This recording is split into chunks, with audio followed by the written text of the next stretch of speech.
esse privilégio, Senhor, ó Deus, para fazer o Senhor conhecido a eles, e que o Teu Espírito Santo possa usar a vida dos irmãos que estarão ministrando poderosamente nesse tempo, quando seremos ministrados aqui pelo Senhor, o Senhor possa estar ministrando lá para eles também, Senhor, e que seja um tempo de graça, de bênção, de cura e de salvação para as suas vidas, em nome de Jesus, amém. Amém. Pode subir, pastor Robinson, a turma aí.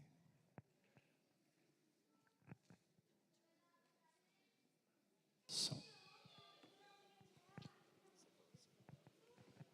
Amém, vamos orar. Senhor, nós queremos apresentar a Ti Teu servo, que o Senhor possa abençoá-lo, usá-lo poderosamente, como o Senhor já tem feito nesses dias.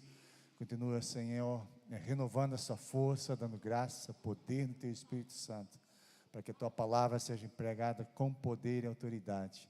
Nós abençoamos o Teu servo em nome de Jesus. Amém. Amém. Graça e paz, igreja, boa noite. Boa noite. Pensei que eu estava sozinho aqui nesse lugar. Aleluia. Tem sido um tempo muito bom, um tempo muito gracioso e um tempo glorioso poder estar aqui ministrando com vocês nesses 3 dias. É um tempo que Deus tem separado, Deus tem preparado para mexer com o nosso coração, com nossas emoções, com a nossa vida, com a nossa família. Que a família é o primeiro projeto do coração de Deus, foi a família. E nós precisamos entender isso e saber que quando nós entendemos que família nasceu no coração de Deus, o fruto da família, que são os filhos, existe um propósito também para os nossos filhos, e Deus quer que isso se concretize em nossa vida em nome de Jesus. Amém? Estamos desde sábado à noite, hoje pela manhã, e estamos encerrando agora esse pequeno seminário de restauração da paternidade, onde temos trabalhado em relação de entender que nós somos DNA de Deus. Deus preparou em nós algo para que nós possamos dar fruto, para que nós possamos deixar um legado para a nossa família, para a nossa cidade, para o nosso lugar. Se tem uma coisa que eu falei para Deus uma vez, é que eu não queria passar despercebido nessa terra. Nós precisamos passar por essa terra e deixar a nossa marca na história, em alguma coisa. Então, aquilo que Deus tem nos capacitado, aquilo que Deus tem preparado para nós, nós precisamos da melhor maneira possível fazer para que o nome do Senhor seja glorificado. Amém?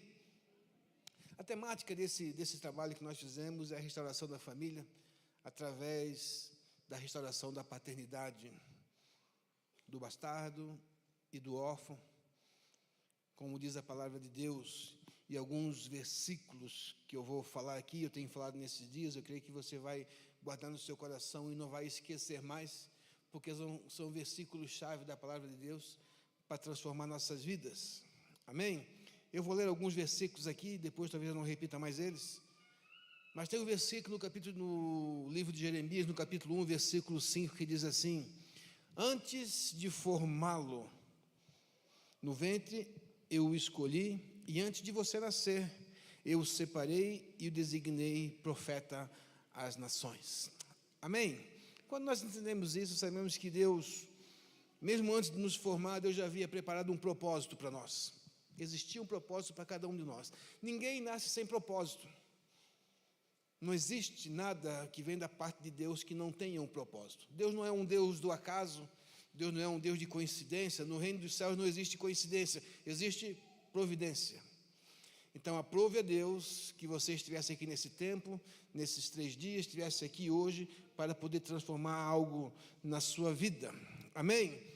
O segundo versículo, que eu quero que você guarde isso na sua mente, e você vai ter que relembrar isso durante muitos anos, está em Malaquias capítulo 4, versículo 5, que diz: eis que vos enviarei o profeta Elias, antes que venha o grande e terrível dia do Senhor, e ele converterá o coração dos pais aos filhos, e o coração dos filhos a seus pais, para que eu não venha e fira a terra com maldição.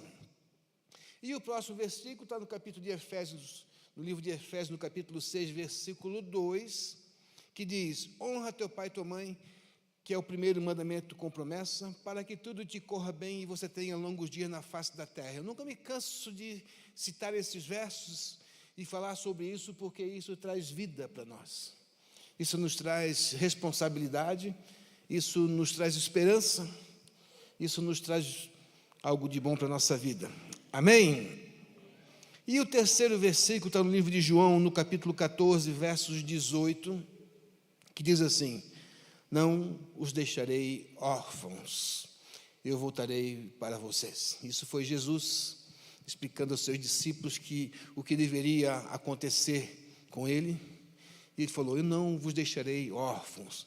Nós temos a necessidade, todas as pessoas, independente de ter uma paternidade. A paternidade do nosso pai natural, aquele que nos gerou, mesmo aquele que não conheceu o seu pai, como eu falei no primeiro dia, em relação ao bastardo, aquele que não teve seu pai, que não conheceu, que foi fruto de um abuso, que foi fruto de um estupro, que foi fruto de uma aventura, talvez, lá no passado, mas você tem um pai, você foi gerado por ele, você faz parte da semente que Deus usa daquela pessoa para que você exista. Existem muitas pessoas hoje que têm uma autoestima lá embaixo, que não se amam, que vivem em depressão, porque acham que porque não conheceu o seu pai, porque não teve o seu pai presente, se sente a pior das pessoas. Faz um mês, mais ou menos, um mês e meio, mais ou menos, numa cidade próxima de nós, um pastor amigo meu, o filho dele se suicidou. Ele se jogou do 7º andar de um prédio na cidade de Jaraguá do Sul. Ele estava em depressão, porque ele sentia que o pai dele não amava ele. Ele achava que o pai dele não amava ele. Problema de paternidade. E não é simplesmente, a gente pode achar, mas porque o problema de paternidade numa família comum, mas numa família pastoral também acontece isso. Também acontece isso, acontece em todos os lugares. Nós tivemos uns anos aí, onde houve muita situação de problemas dentro da igreja, onde pessoas têm tirado suas vidas. A depressão, ela tem entrado de uma maneira tão grande em todas as esferas da sociedade, né?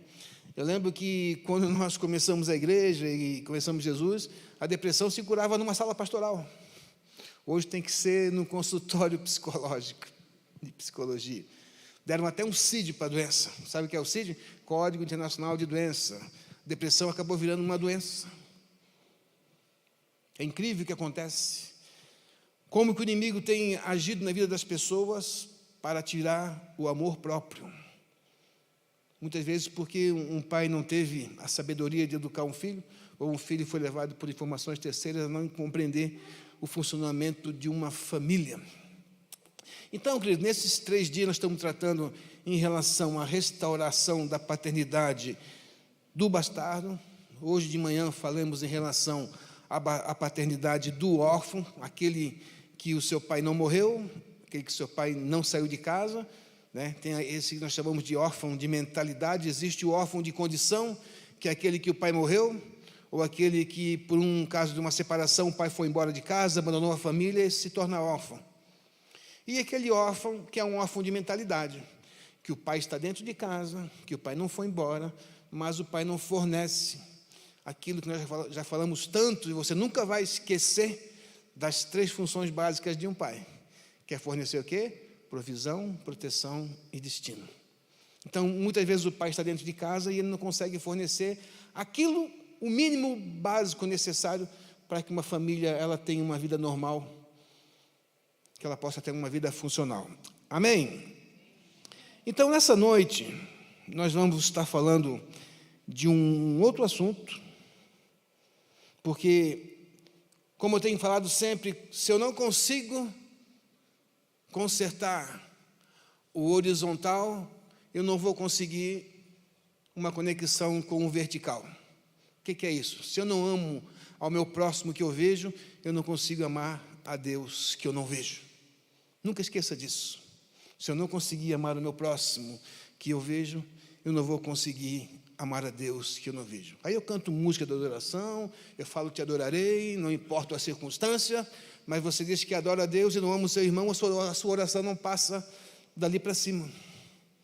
Isso é algo que muitas vezes é dolorido de entender, ou dolorido de ouvir, mas é uma realidade que a gente costuma fugir dela com algum tipo de, algum subterfúgio, dizer, eu já perdoei, mas na realidade eu não perdoei.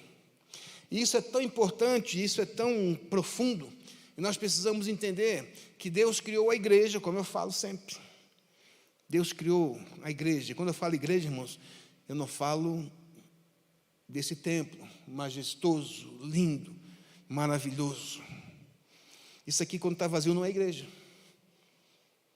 Quando nós saímos aqui daqui a pouco e fechar essas portas, vai continuar sendo um templo de barro feito por mão de homens. Por mais lindo que tenha, que seja, por mais bem cuidado que seja, vai ser. Nós somos a igreja do Senhor Jesus Cristo. Nós somos a menina dos olhos de Deus. Amém? Deus constituiu a igreja, nós. Deus constituiu nós. Quando Jesus fala para Pedro, Pedro, o que as pessoas falam que eu sou? Sim, uns falam que tu és Elias, outros falam que é o profeta, outros falam que tu és aquilo, mas você, o que você acha que eu sou? E Pedro fala assim, Pedro fala assim, Senhor, tu és o Cristo, o Filho do Deus vivo. E Jesus diz assim para Pedro, isso não foi a carne e nem o sangue que te revelou, mas foi o meu Pai que está nos céus. Porque tu és pedra, e sobre essa pedra eu edificarei a minha igreja. Até então ninguém nunca sabia o que era igreja. Não existia igreja, nunca havia se falado de igreja. Se você procurar a Bíblia daí para trás, você não vai ouvir a palavra igreja em lugar nenhum. Primeira vez. E interessante é que tanto Pedro como os outros discípulos, eles eram muito curiosos. Tudo que Jesus falava, alguma parábola, dizia, mestre, nos ensina essa parábola. Jesus ensinava por parábola e falava algumas coisas que o pessoal não entendia, dizia, mestre, ensina-nos essa palavra. E se você anotar o texto, ninguém perguntou para Jesus o que era igreja. Porque eles sabiam que era uma igreja. Já existia uma igreja, mas não era uma igreja religiosa. Era uma igreja que acontecia de uma maneira normal, natural, um sistema de governo. A palavra igreja, ela vem do grego, de uma palavra que se chama eclesia, que a tradução dessa palavra é reunião daqueles que são chamados para sair afora. Era um termo grego. Nessa época, Israel era governado por dois povos. Uma parte de Israel era governada pelos romanos, outra parte de Israel era governada pelos gregos. Decápolis, 10 cidades gregas, do lado do Mar da Galileia, e Cesareia Marítima, que ficava no Mediterrâneo. Sistema de governo dos romanos era o sistema dos Césares.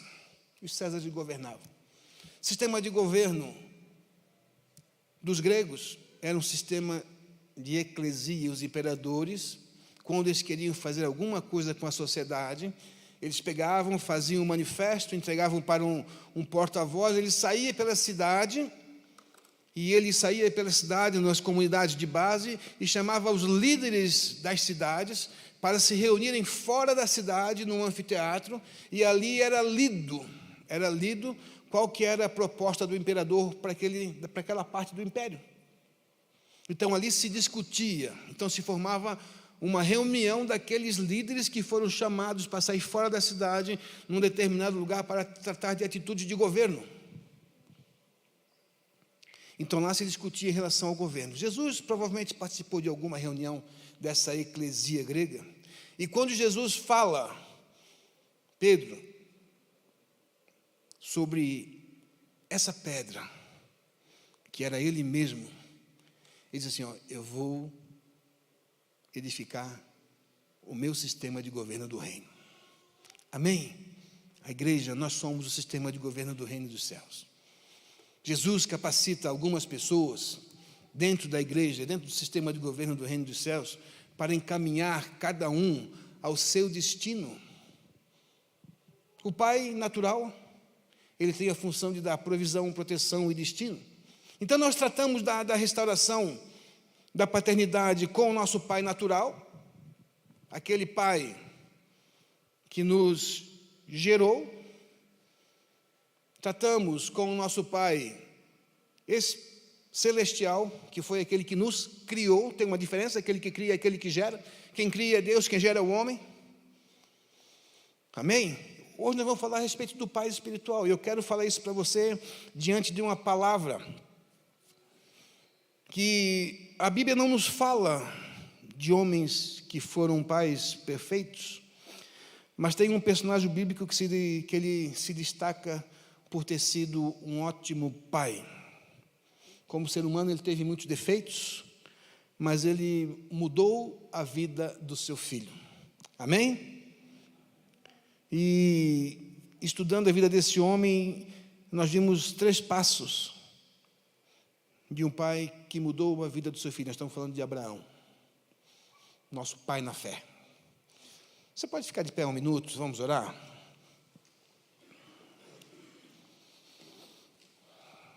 Espírito Santo, nós estamos aqui. Nós queremos continuar nessa atmosfera de adoração que o Senhor criou quando nós viemos te adorar aqui nesse lugar.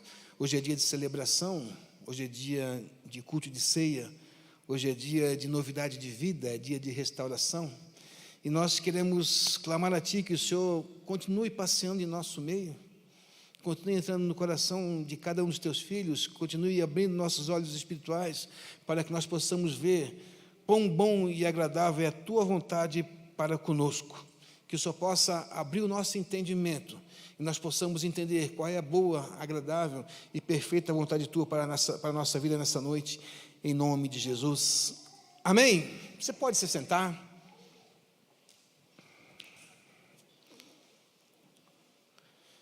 Quais são os passos, pastor, que Deus usou a vida, que tornaram Abraão um pai que marcou a vida dos seus filhos? Abraão foi um homem que ele criou seu filho Isaque nos caminhos do Senhor desde o seu nascimento.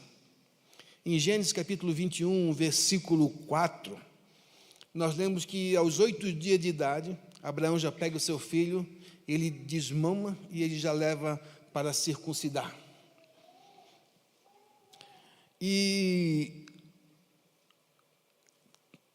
obedecendo a voz de Deus, a lei de Deus, a cultura judaica, Abraão procurou criar seu filho diante dos preceitos de Deus.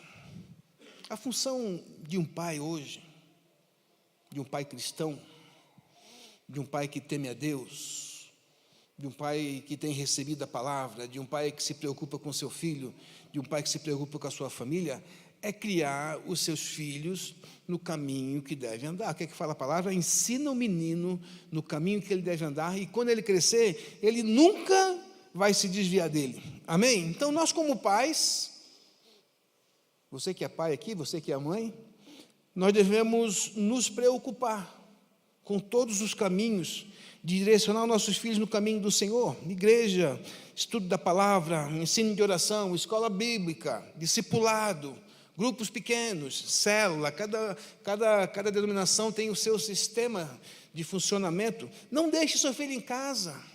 No dia que tem a escola bíblica, leve ele para lá, manda ele para lá. Nós precisamos fazer isso. Mas eu não estou com vontade hoje, deixa eu ficar em casa. Não, nós vamos. O mínimo que nós podemos fazer é ensinar o nosso filho no caminho que ele deve andar. Talvez hoje ele fique bravo com você, mas daqui a alguns anos ele vai dizer assim: pai, muito obrigado. Obrigado porque o Senhor me levou para a igreja. Obrigado porque o Senhor me colocou no caminho. Porque os meus amigos que não queriam ir estão passando por sérias dificuldades hoje. Hoje de manhã eu contei um pouco da minha história, pastor Pierre e pastora Silvana. A pastora Silvana estudou comigo no ensino médio, ensino fundamental, né? Muitos amigos que nós tínhamos na época da escola, não poucos, alguns foram presos, alguns foram marginais, alguns foram drogados e alguns morreram. Às vezes, quando eu chego na minha cidade, lá eu começo talvez a procurar alguns, a gente encontra sempre, vai no mercado e encontra alguém que era daquela época, e fala: e fulano de tal? Fulano de tal virou traficante. E fulano de tal, fulano de tal está preso. E outros, a gente começa a perguntar das pessoas que conviviam com a gente na nossa convivência daquela época. É triste saber o destino que muitas pessoas levaram, porque não teve alguém que encaminhasse eles pelo caminho que eles deveriam andar. E nós temos essa responsabilidade de dar o quê? Provisão, proteção e destino. Nunca esqueça disso, Pai. Provisão, proteção e destino. Amém? Muitos pais dão tudo para os seus filhos, menos aquilo que é necessário. Irmãos, presente não educa filho, dinheiro não educa filho, videogame não educa filho, celular não educa filho. A presença do pai, em todos os momentos. Paternidade é um acompanhamento que um pai dá ao seu filho em todas as etapas da sua vida. Uma criança, ela é criança quando nasce, ele é adolescente quando chega a seus 12 anos, né? Ele passa a ser jovem quando chega aos 20 anos. Muitos pais falam assim, agora você está com 18 anos, eu estou livre de você. Pega, toma o teu rumo e vai seguir a sua vida. Ou outros ainda assim, agora que você casou, pega teu marido, vai formar uma família, a tua família é aquela.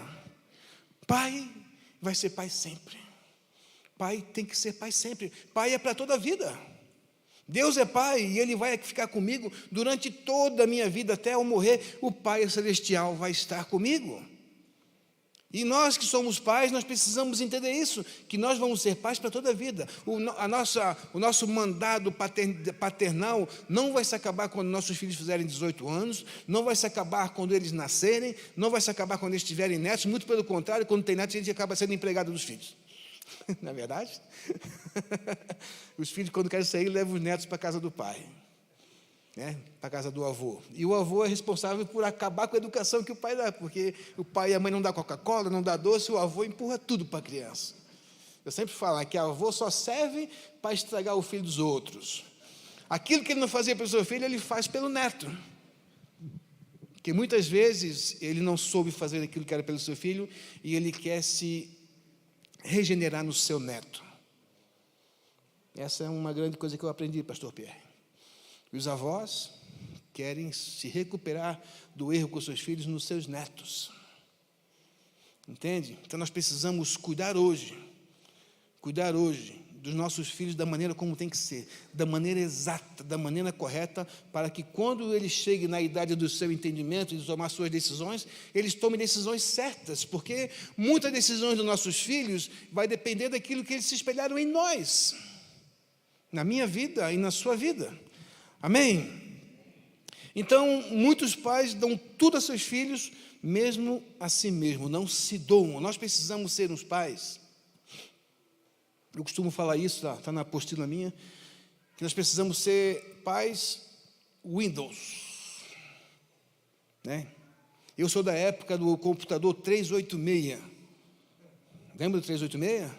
Era uma caixa de abelha desse tamanho, era preto e branco. Depois surgiu uma tela colorida e já era 486, já era turbinado. Mas desde quando surgiu o computador, nós temos um programa que até hoje a gente continua sendo atualizando, nunca para de atualizar, que é o tal do Windows, né? Todo ano tem uma atualização. A gente paga uma vez e tem que ficar pagando a vida inteira porque descobriram algo que fez a gente ficar dependente dele a vida inteira. Então, assim, eu quero falar algo para você.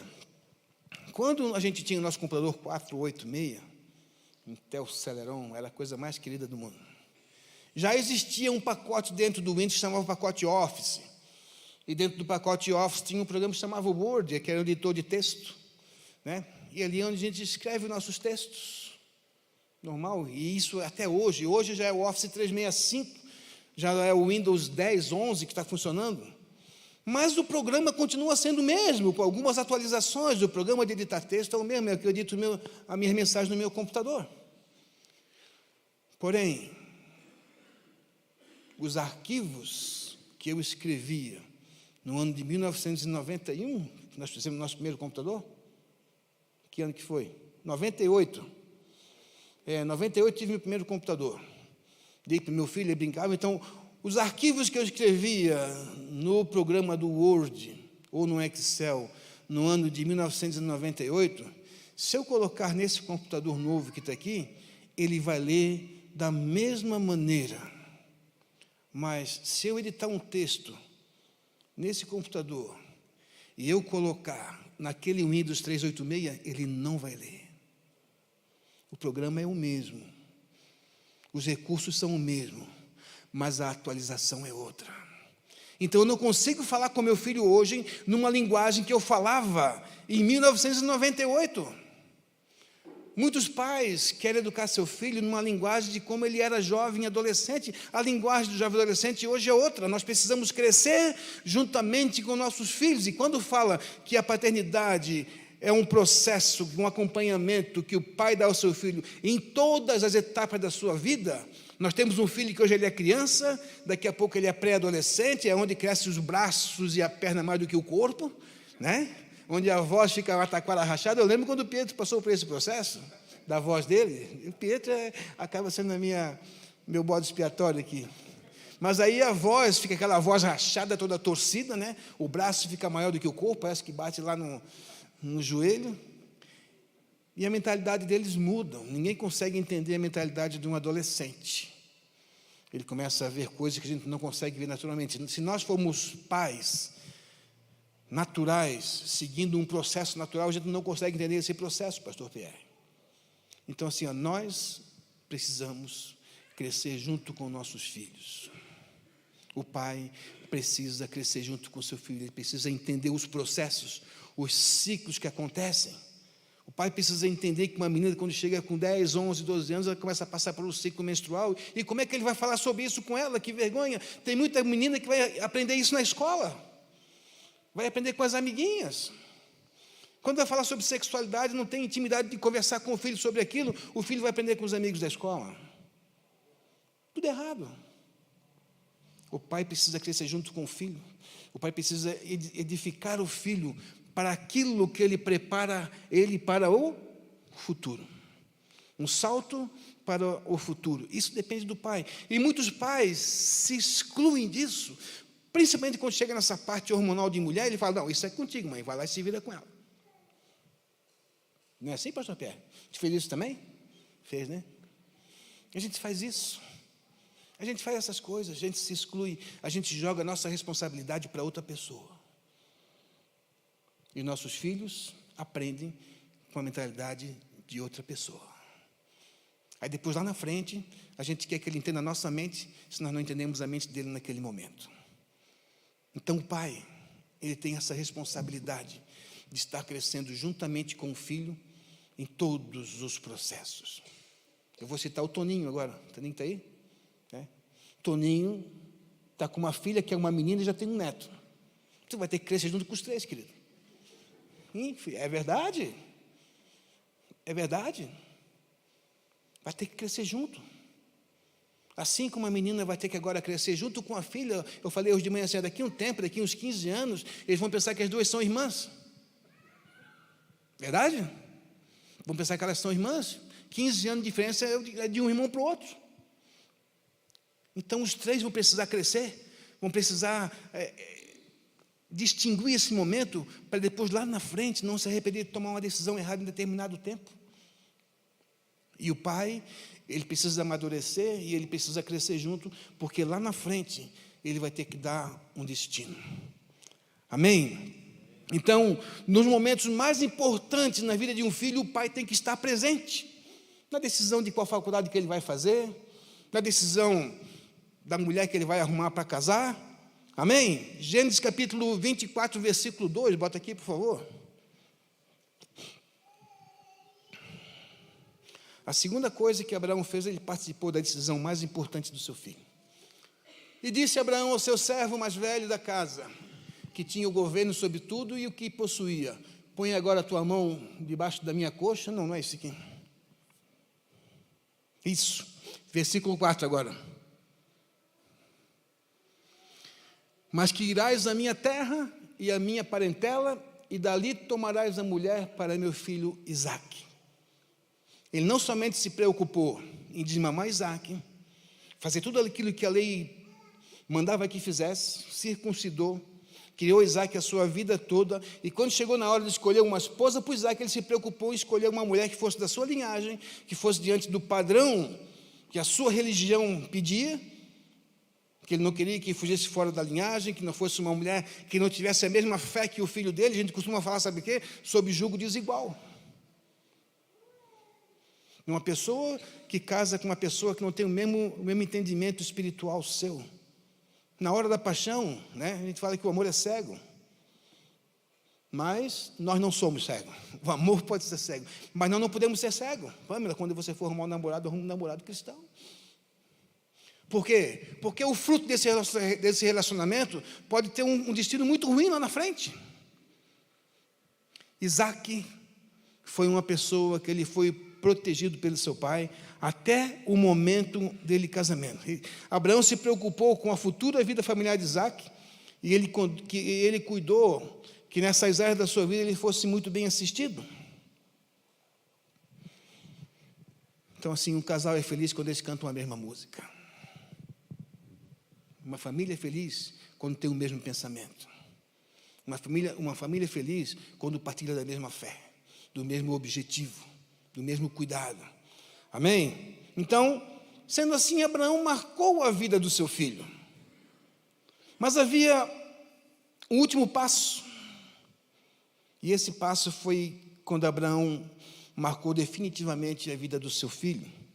Gênesis capítulo 22, versículo 2. Vou ser bem breve nessa noite. Disse assim: e disse, toma agora o teu filho, o teu único filho, Isaque, a quem amas, e vai-te à terra de Moriá, e oferece-o ali em holocausto, sobre uma das montanhas que eu te mostrarei. Queridos, você que é pai, Deus nos prova em relação ao amor aos nossos filhos. Isaque era o quê? O filho da promessa. Deus fala agora, pega então Isaque, o seu filho, o seu único filho. Isaque era o filho único de Abraão? Ele tinha outro filho, mais velho. Mas o filho legítimo foi aquele que foi gerado dentro de casa. O filho da escrava não tinha validade de filho. E aquele filho que ele amava tanto, que ele protegeu tanto, que ele criou tanto agora debaixo da lei que Deus estabeleceu para ele, Deus pede ele em holocausto. Você tem coragem? Você tem coragem de dar o teu filho em holocausto, menina? Tem coragem de dar aquela menina lindinha em holocausto? Essa criancinha que a irmã apresentou aqui hoje, tem coragem de dar ela em holocausto? Irmãos, tem que ter fé, tem que ter coração, tem que estar sintonizado com o Pai Celestial. Nós precisamos estar sintonizados com o nosso Pai Celestial. Entender o processo, entender o cuidado. Queima lá o teu filho em sacrifício. Dei ele como oferta a mim. O teu filho, o teu único filho, o filho da sua promessa. Versículo 12, por favor.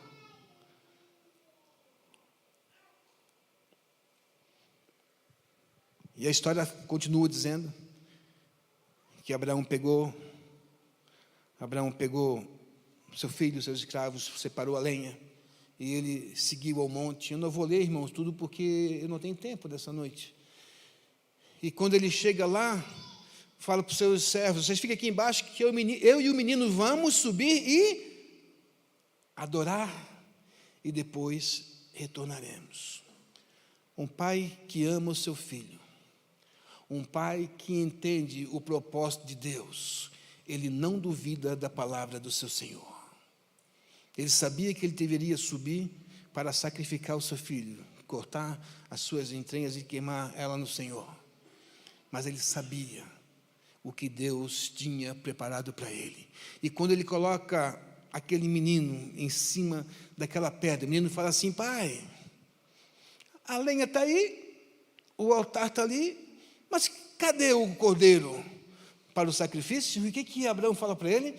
Filho, Deus proverá um cordeiro para si. Ele nunca perdeu a imagem da promessa que Deus fez para ele. Irmão, se Deus te fez uma promessa, confia que Deus vai ser fiel para cumprir até o final. Mesmo que Ele te peça o teu melhor bem. Mesmo que Ele te peça aquilo que você acha que você tem de melhor, se Deus te prometeu, Ele é fiel para cumprir. Deus não estava querendo sacrificar Isaac.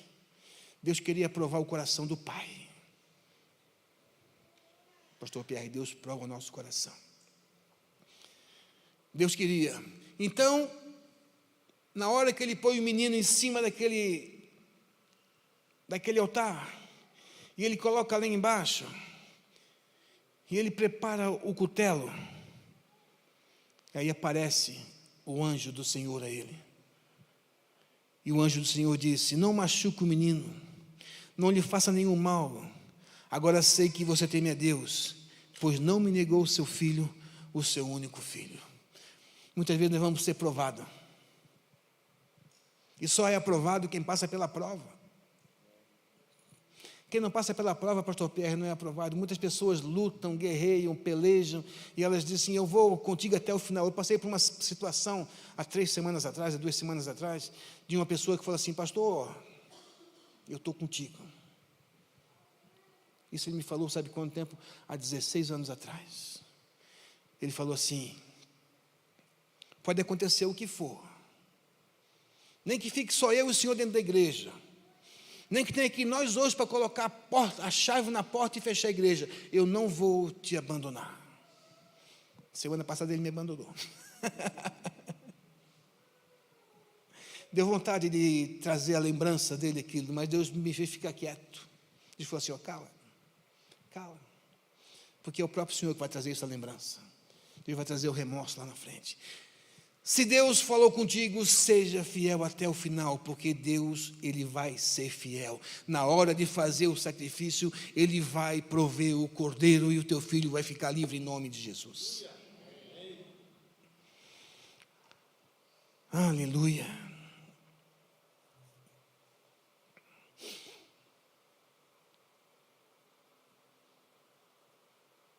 A função de um pai. A função de um pai é fornecer paternidade. Já restauramos o relacionamento de você com o seu pai que te gerou, talvez aquele que te abandonou, aquele que não cuidou de você. Nós já tratamos nesses 2 dias de restaurar isso.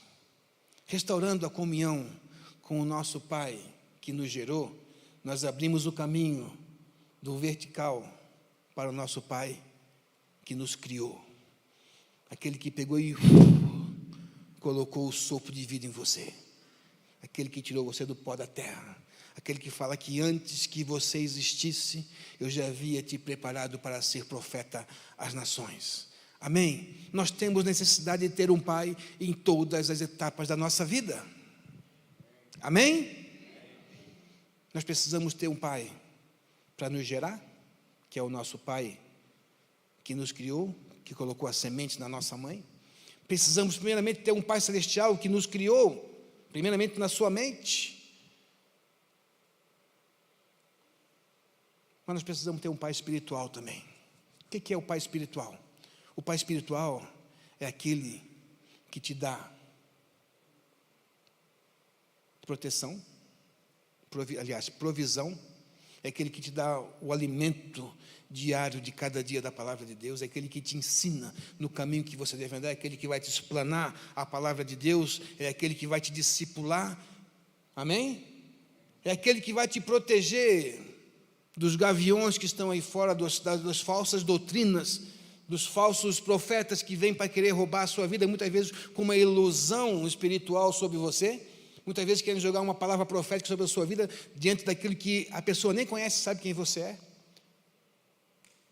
Quando fala que Abraão, ele pega os seus servos, quando fala ali, por favor, põe o versículo 2 de novo de Abraão, que eu falei, acho que é no versículo 22, né? Volta, mais um.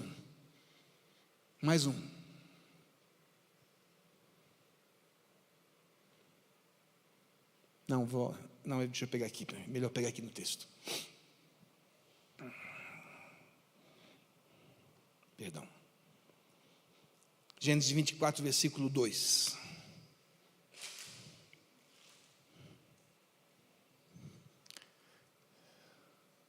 Olha que interessante, a gente tem coisas que passam despercebidas na nossa mente. A palavra de Deus, por isso que é muito bom o discipulado, é bom ensinar a palavra de Deus. O que ele fala aqui? E disse Abraão ao seu servo, o servo mais velho da sua casa, que tinha o governo sobre tudo o que ele possuía. Ele falou assim, põe agora a tua mão debaixo da tua coxa. Ele pega, olha que interessante, ele pega o servo mais velho que ele tinha, o servo que cuidava da casa dele, o servo que cuidava de tudo que era dele. Ele pega aquele servo e adota como filho. A mão embaixo da coxa é sinal de adoção no Velho Testamento. Já tinha percebido isso, pastor Pierre? Ele pega o seu servo, aquele que ele confiou a vida do seu filho, seu único filho, para buscar uma esposa para ele. Ele fala assim, antes de você querer tomar uma decisão, antes de querer sair e pegar uma mulher segundo os teus olhos, segundo o que você pensa, segundo a sua vontade, você vai procurar uma mulher segundo aquilo que Deus quer para ele. Ele fala isso na história. Procure uma mulher que seja idônea, uma mulher que seja boa para o meu filho, mas não mandou um qualquer, ele mandou um filho dele, um filho adotivo dele. Isso é sinal de paternidade. Não somente com o seu filho que ele gerou, mas com o seu filho que ele adotou também. Amém? E ele faz isso. O pai faz isso. Ele adota, ele cuida, ele encaminha, ele direciona. Amém? E por último, o pai espiritual é aquele que vai te dar um destino profético. É aquela pessoa que te conhece, ele te discipulou, ele sabe qual é o seu dom. Ele sabe para que Deus te chamou. Às vezes você tem um dom e não sabe como colocar isso para fora. O teu pai espiritual, ele fala, Deus me revela que você vai ser profeta das nações. Deus me revela que você vai ser evangelista. Deus me revela que você vai ser um diácono. Deus mandou te levantar para ser pastor. E ele direciona isso. Nós precisamos de um pai espiritual.